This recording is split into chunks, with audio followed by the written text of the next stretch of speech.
আসসালামু আলাইকুম প্রিয় বন্ধুরা, সবাই কেমন আছেন? আশা করছি সবাই ভালো আছেন এবং সুস্থ আছেন। আমি আশিকুল বারাত, আপনারা দেখছেন আপনাদের প্রিয় চ্যানেল তরল প্রযুক্তি। আজকে টেক নিউজের তৃতীয় এপিসোডে আপনাদের সবাইকে স্বাগতম জানাচ্ছি। আজকে চমৎকার ও ইন্টারেস্টিং কিছু টেক নিউজ নিয়ে আপনাদের সামনে হাজির হয়েছি। তো ভিডিওটি শুরু করার আগে অবশ্যই দেখে নিন আমাদের চ্যানেলটি সাবস্ক্রাইব করা আছে কিনা। সাবস্ক্রাইব করা না থাকলে অবশ্যই আমাদের চ্যানেলটি সাবস্ক্রাইব করে নেবেন এবং অবশ্যই বেল বাটনটিতে ক্লিক করে নেবেন, কেননা আমি প্রতিদিনই আপনাদের সামনে এমন মজার কিছু টেক নিউজ নিয়ে হাজির হচ্ছি।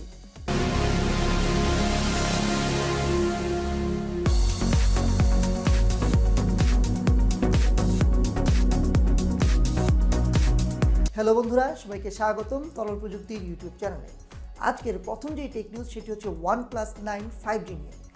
অনলাইনে OnePlus 9 5Gর বেশ কিছু ইমেজ লিকস হয়েছে, যেখানে দেখা গিয়েছে এই ফোনটির পিছনে থাকছে 3টে ক্যামেরা এবং সামনে থাকছে পাঞ্চ হোল। যদিও এই ফোনটি কিন্তু 2021 সালের মার্চ মাসে আসবে, কিন্তু এর আগেই OnePlus 9 5G এই ফোনটির অনেক লিকস ও ছবি আমাদের সামনে প্রকাশিত হয়ে যাচ্ছে। জানি না শেষ পর্যন্ত আরও কত লিকস প্রকাশিত হয়। আশা করছি ফোন রিলিজের আগে এই ফোনটি সম্পর্কে আমরা সব কিছু জেনে যাব। তো এই ফোনটি যখন আসবে অবশ্যই আমরা রিভিউ করব, আপনাদেরকে জানাবো এই ফোনটি সম্পর্কে সকল কিছু। তবে এবার আসলেই OnePlus থেকে ভালো কিছু আশা করছি আমরা। আজকের দ্বিতীয় যে টেক নিউজটি সেটা হচ্ছে মাইক্রোম্যাক্স থেকে। মাইক্রোম্যাক্সের নতুন একটি ফোন সার্টিফাইড হয়েছে, যে ফোনটি সামনে আসতে যাচ্ছে। তবে ভারতের চীনা পণ্য বর্জনের মধ্যে দিয়ে মাইক্রোম্যাক্সের প্রথম যে দুটি ফোন লঞ্চ হয়েছিল, সেখানে কোয়ালিটি কন্ট্রোল নিয়েছিল অনেক অভিযোগ। আমরা সেই অভিযোগগুলো কিন্তু টুইটার এবং অনলাইনে এর মাঝেই দেখেছি। তো আশা করছি মাইক্রোম্যাক্সের এর পরবর্তী যে ফোনটি আসবে সেটা অবশ্যই ভালো কোয়ালিটি কন্ট্রোলের মাধ্যমে আসবে। আমাদের আজকে তৃতীয় টেক নিউজে থাকছে নোকিয়ার একটি ল্যাপটপ ইন্ডিয়াতে লঞ্চ হয়েছে, যার নাম হচ্ছে Purebook X14।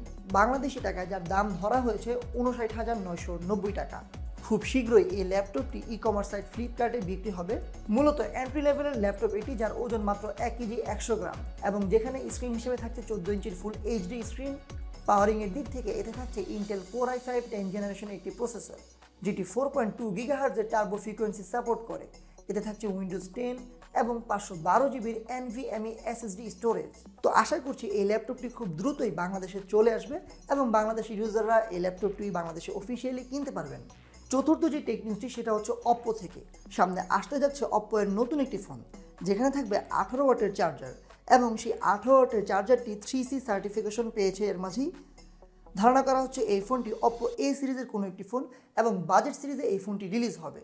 তো দেখা যাক অপ্পোর সামনে কি চমক নিয়ে আসে। এর মাঝেই কিন্তু অপ্পো আগের থেকে আরও অনেক ইনোভেশন এবং আগের থেকে অনেক ভালো ফোন রিলিজ করে যাচ্ছে। তো আশা করছি অপ্পোর সামনের যে ফোনটি রিলিজ হবে সেটা অনেক ভালো হবে। আজকের পঞ্চম যে টেক নিউজ সেটা হচ্ছে অনর থেকে।